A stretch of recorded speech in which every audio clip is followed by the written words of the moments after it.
They say silence speaks louder than words. But I never realized just how true that was until my wife gave me the silent treatment for 3 days. On the fourth day, she learned something that shocked her. Her silence didn't break me. It freed me.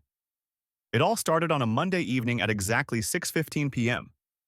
I remember the time because I glanced at my watch, worried I was late getting home. I walked through the door like I always did and called out my usual greeting. But instead of her warm, "How was your day?" Nothing.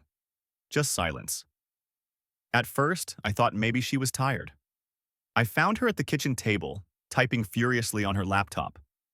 The sound of her fingers hitting the keys felt deliberate, almost like punctuation to her silence. I tried again. Long day? Still nothing. Not even a glance in my direction. I was confused. In 12 years of marriage, Sarah had never been the type to hold back when something bothered her. If she was angry, she let me know. If she was upset, she talked about it. But this wasn't anger. It was something different, something calculated. That night was brutal. She cooked dinner for one, washed only her plate, and went upstairs without so much as looking at me. I lay in bed, next to a woman who felt like a stranger, trying to piece together what I had done wrong. By Tuesday, I was unraveling. I begged her to talk to me.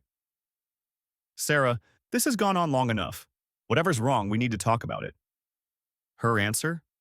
The slam of the front door as she left for work. I spent hours trying to decode her silence. Had I forgotten something important? Said something wrong? But then, by Tuesday evening, I noticed something different. The way she sighed loudly when I turned on the TV. The way she glanced at me when she thought I wasn't looking. And that's when it hit me. This wasn't hurt. This wasn't pain. This was a game.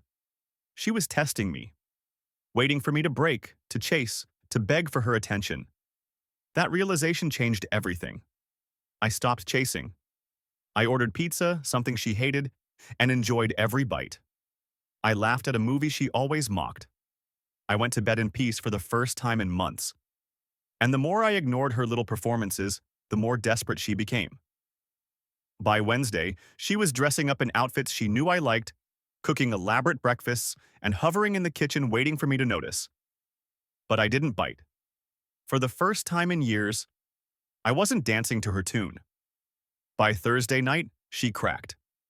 She stormed into the living room, tears streaming down her face. "Are you serious right now?